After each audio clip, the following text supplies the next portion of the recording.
Welcome back to the channel where I provide regular cricket content on interesting topics. Today's video is an investigation into the decline of West Indian cricket, in particular their test side. I will come to conclusions in terms of why I think the decline has taken place, and also provide some hope for the future. Let's get started. Since I have been making these videos, there has been a constant thought in the back of my mind, and unfortunately it is one of sadness. Many of the topics point back towards the greatness of the West Indian side in the 70s and 80s, and I just marvel at their achievements and frankly at how cool they were. But the sadness comes from the state of the West Indian test side in the last 20 years. We have all almost become accustomed to West Indies being poor, and them getting beaten badly in a test series doesn't even raise any eyebrows, we just all brush it off. So that is the sadness, in the fact that we aren't even shocked anymore. But I have had a question flying around my head: why did they fall so sharply? It doesn't even logically make sense. Say you were a child born in the late 70s or early 80s, you would have likely been captivated by the success of your national side. This is a bit like how Harry Brook has pointed at the 2005 Ashes as his inspiration to pursue cricket. Why didn't the same thing happen in the West Indies? You would have thought they would have had a wave of talented players coming through in the late 90s and early 2000s, but that wasn't the case. In fact, that is when the decline actually kicked in, after they didn't lose a series between 1984 and 1991. So I have been on a bit of a journey trying to work out what happened and have divided it into three probable causes. Number 1, structural issues. West Indian cricket has grappled with long-standing issues within its cricket administration and infrastructure. Poor governance, inadequate investment, and conflicts between the West Indies Cricket Board and the Players' Union have hindered the development of the game at the grassroots level. This has limited the talent pool and hampered the nurturing of young, promising players. This is highlighted by the fact that in the last 20 years West Indies have produced only one consistently good opening batsman, Chris Gayle. All the others have been found wanting. The West Indian domestic structure, namely a few first-class games on pitches which the West Indian Board have allowed to become ever slower, is also inadequate. It is no surprise that if first-class players are playing a handful of games on slow pitches, that when they travel to England for example and the ball nips around, they struggle. West Indies Cricket Board failed to understand the process to retain talent and nurture it. They also failed to pay the player compared to their peers in other countries. As a result, most of them opted to play in a different country. An example would be Jofra Archer, who when not injured, is obviously one of the leading players in England. England, Australia, South Africa and the Indian subcontinent had increased their investment in player development. They kept oiling their well-developed first-class cricket systems to further hone the skill sets of cricketers. This intense coaching, practice and playing in a professional league structure transformed average players into good players and good players into very good or even great players. More importantly, it transforms players into hardened long-format professionals. Most of the players who make it into the test teams in these areas have played a significant amount of cricket at a relatively high standard. As a result, when they make their test debut, they are basically ready to perform at the higher level. On the other hand, West Indies' first-class cricket structure is weak and does not properly prepare their players for the international arena. Number 2, the rise of franchise cricket. One crucial factor contributing to the decline of West Indian Test cricket has been the mass exodus of talented players to overseas leagues, particularly the lucrative T20 tournaments like the Indian Premier League. Several West Indian cricketers have achieved significant success in the IPL, leaving a lasting impact on the tournament with their exceptional performances. Chris Gayle, Dwayne Bravo, Kieran Pollard and Andre Russell have helped shape the West Indian presence in the tournament and have added to the excitement and entertainment value of the IPL. But I believe that has come at a cost to the West Indies test side.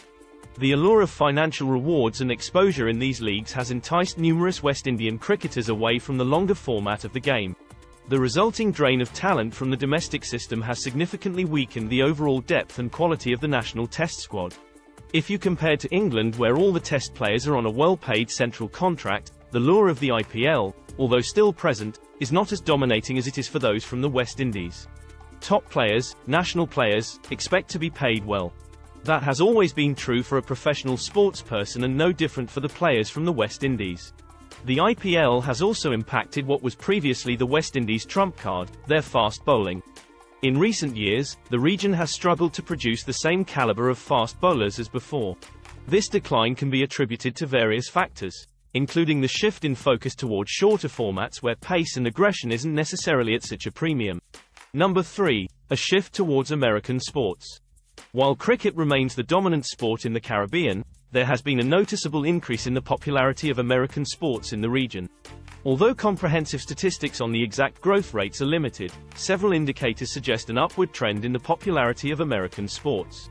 Basketball has gained significant traction in the region, with a growing number of fans and participation. The NBA's global outreach efforts, including hosting basketball clinics, organizing preseason games, and televising games in the region, have contributed to the sport's popularity. While American football has not reached the same level of popularity as cricket or soccer, there has been a growing interest in the sport in the Caribbean. The NFL has made efforts to expand its reach, including hosting events, showcasing games, and establishing partnerships with local organizations.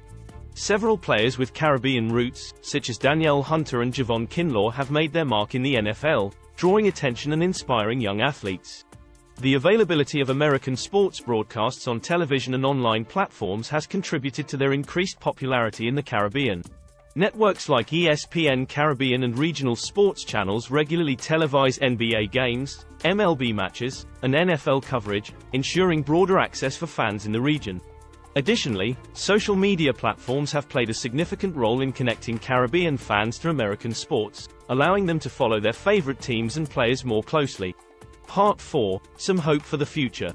I think that every true cricket fan hopes that the West Indies Test side can rise to become globally competitive again, and with that in mind I have just a bit of hope to sprinkle on this video.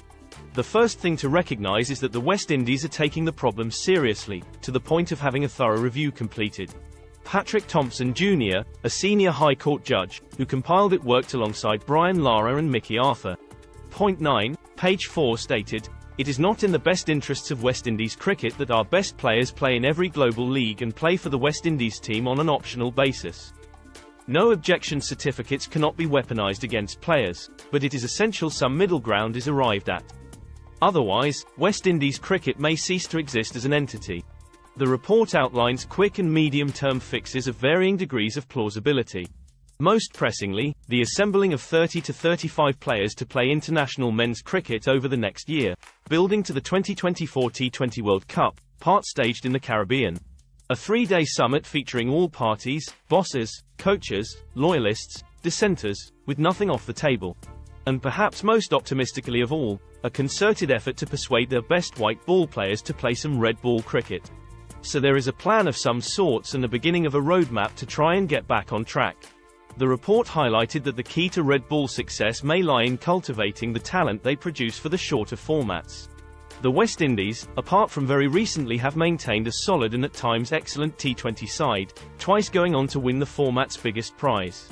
As there is clearly ball striking talent in the West Indies, could that be possibly harnessed in a Baz Ball type approach in Test cricket? That plus the Caribbean cricket authorities taking a ground-up approach to try to reshape the first-class game, could lead their Test side back to taking their spot at the top of the world. One can only hope. What do you guys think? Is there a road back for West Indies cricket? What do they need to do? Please let me know in the comments. I would be especially keen to hear from those who are close to the ground in the Caribbean. Thanks for watching and participating everyone.